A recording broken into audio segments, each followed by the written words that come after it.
Macam tak besar, mana sampai berpuluh tahun tak siap. Dinding kapal macam tu, memang sengaja desain macam tu. Kenapa dinding berlekok? Adehai. Nah, mungkin di situ juga sampai sekarang di Malaysia itu perlu orang-orang kita, Rek. Mengatakan, oh IQ mereka tinggi, SDM mereka tinggi. Sekarang kita saksikan. Wow, nampaknya projek kapal perang LCS Malaysia sekali lagi berdepan dengan satu cabaran besar bila Norway dikatakan sekat penghantaran.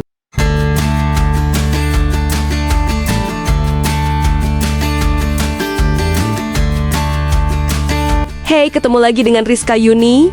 Dulu digadang-gadang jadi kebanggaan baru. Tapi sekarang malah jadi bahan candaan netizen. Proyek kapal tempur Maharaja yang sudah bertahan-tahan molor, akhirnya resmi diperlihatkan ke publik. Tapi, bukannya banjir pujian, media sosial malah ramai dengan meme dan komentar kocak dari warganet. Banyak yang menyoroti tampilan kapal yang dianggap kurang meyakinkan setelah sekian lama tertunda karena isu korupsi, pembengkakan biaya, sampai masalah pengerjaan proyek. Begitu foto dan videonya beredar, netizen langsung bereaksi brutal. Ada yang bilang bentuknya mirip kapal mainan dari kertas lipat, ada juga yang nyeletuk, itu dinding kapal besi apa terpal. Gara-gara beberapa bagian terlihat kurang rapi, dan finishingnya dianggap belum maksimal. Komentar pedas pun makin bermunculan. Padahal proyek ini sebelumnya disebat-sebat bakal jadi simbol kekuatan maritim modern. Nilainya fantastis, pengerjaannya lama, dan sempat jadi sorotan besar publik. Tapi setelah hasil akhirnya muncul, ekspektasi tinggi langsung berubah jadi bahan roasting berjamaah di internet. Yang bikin tambah ramai, meme editan mulai bertebaran. Ada yang mengubah kapal itu jadi perahu kardus. Ada yang membandingkannya dengan kapal di game PS2. Bahkan ada yang bilang kalau kena hujan deras takutnya catnya ikut luntur.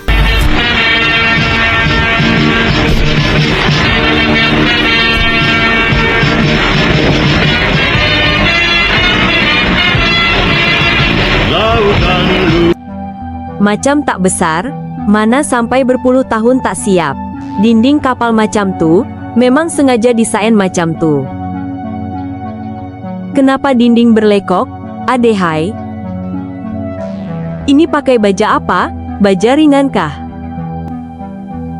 Kayak kapal mainan kertas. Itu dinding besi atau dinding terpal?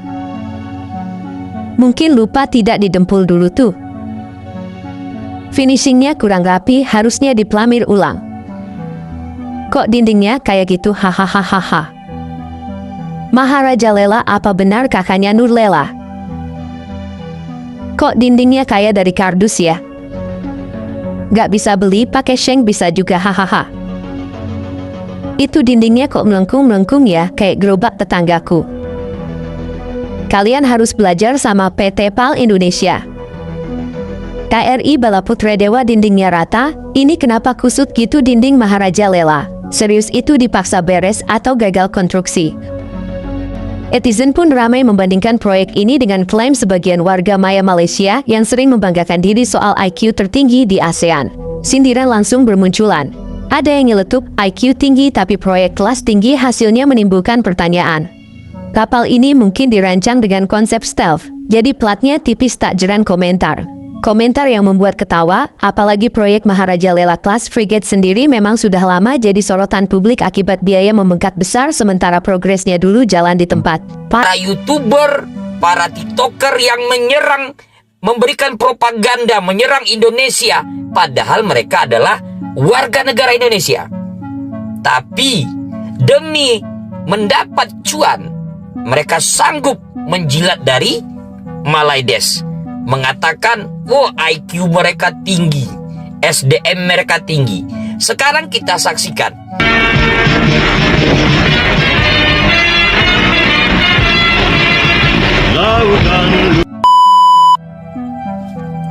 Sudah dilihat videonya? Oke, kita sekarang akan bahas. Mereka begitu berkoar-koar, IQ-nya tinggi, SDM-nya tinggi. Ini SDM-nya kelas bawah. Saya katakan SDM-nya kelas bawah. Kenapa? Tidak kerjanya orang bertenaga skill. Jika ada yang mengatakan bahwasanya itu platnya agak tipis, itu jawaban orang bodoh. Kenapa saya katakan bodoh? Sekelas membuat kapal perang, dia bikin pakai kapal plat tipis. Kan lucu. Itu tidak akan mungkin. Tidak mungkin platnya tipis. Cuma SDM-nya kurang mengetahui bagaimana cara teknis pengelasan. Sudah bodoh merasa SDM tinggi, IQ-nya tinggi. Kita dengarkan dulu salah satu video penjelasan dari seorang ahli tenaga pengelas. Ini baru profesional yang ngerti dengan pekerjaan, karena ini memang pekerjaan beliau. Baru bangun tidur ya. Kalau itu kapalnya negara Konoha, mungkin ada indikasi dikorupsi. Tidak menutup kemungkinan di negara itu juga ada ya, tapi bukan itu gitu ya. Yang pertama itu karena tarikan las ya. Kalau dulu di tahun 2006-2007 itu di PT Dok ya, Dok dan Perkapalan Surabaya itu ada bangun tanker seperti itu. Mereka nyebutnya dulu itu kayak sapi kurang makan gitu. Itu karena ampere dari mesin lasnya terlalu gede, jadi tarikannya kuat sekali, dan pada saat dingin dia mengakibatkan dia gelembung-gelembung seperti itu. Yang kedua mungkin platnya terlalu tipis ya, tapi kayaknya sih enggak ya, plat ya, bisa jadi lah ya, bisa jadi.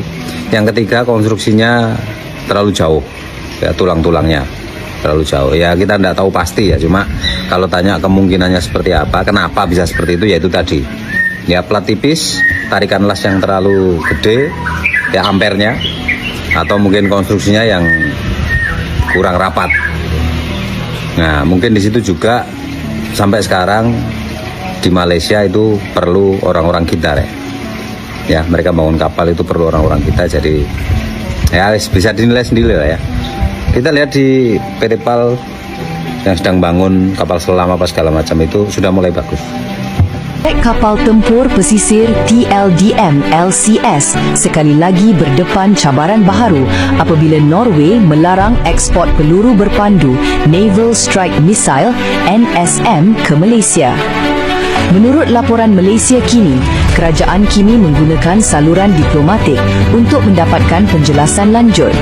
Wow, nampaknya projek kapal perang LCS Malaysia sekali lagi berdepan dengan satu cabaran besar bila Norway dikatakan sekat penghantaran peluru berpandu Naval Strike Missile ataupun NSM yang sepatutnya digunakan pada kapal TLDM itu. Peluru berpandu buatan syarikat Kongsberg Defence and Aerospace itu sebenarnya antara senjata utama untuk 5 buah kapal LCS Malaysia, dan Menteri Pertahanan mengesahkan yang Malaysia sekarang ni cuba untuk dapatkan penjelasan rasmi daripada Norway selepas berlaku satu perubahan dasar ekspor pertahanan negara tu. Cuma masalahnya keputusan tu dikatakanlah dibuat hanya beberapa hari sebelum penghantaran misal itu dilakukan. Jadi maksudnya kapal perang yang dah bertahun-tahun tertangguh ni nanti mungkin siap tanpa sistem misal anti kapal utama. Apa yang lagi membimbangkan, Norway sekarang ni dilaporkan mengetatkan ekspor teknologi ketenteraan canggih hanya kepada negara NATO dan sekutu rapat mereka sahaja. Malaysia pula berada dalam satu kedudukan unik sebab kita ni antara pembeli bukan NATO yang gunakan sistem NSM tu. Ada juga dakwaan yang kontrak sejak 2018 sekarang ni secara efektif terbatal sebab syarikat tu sudah tidak ada kebenaran undang-undang untuk hantar misal tu, dan ini menambah lagi tekanan kepada projek LCS yang sejak awal memang kita tahulah penuh dengan kontroversi. Meski begitu, sebagian netizen juga mencoba lebih bijak. Mereka mengingatkan bahwa fungsi utama kapal tempur adalah kemampuan teknologinya, bukan sekadar tampilan luar. Tapi, ya namanya internet, kalau ada yang kelihatan aneh sedikit saja, pasti langsung viral. Sekarang publik pun terbelah. Ada yang menganggap ejekan ini berlebihan, tapi ada juga yang merasa wajar karena proyek sebesar itu memakai dana besar dan ditunggu bertahun-tahun. Satu hal yang pasti, kapal Maharaja sekarang bukan cuma jadi pembahasan pertahanan, tapi juga jadi bintang utama meme di media sosial. Bagaimana menurut kalian? Tulis di kolom komentar ya. Dan jangan lupa like, subscribe, agar kalian tidak ketinggalan video menarik lainnya. Terima kasih sudah setia dengan Rizka Yuni. Sampai jumpa di video selanjutnya.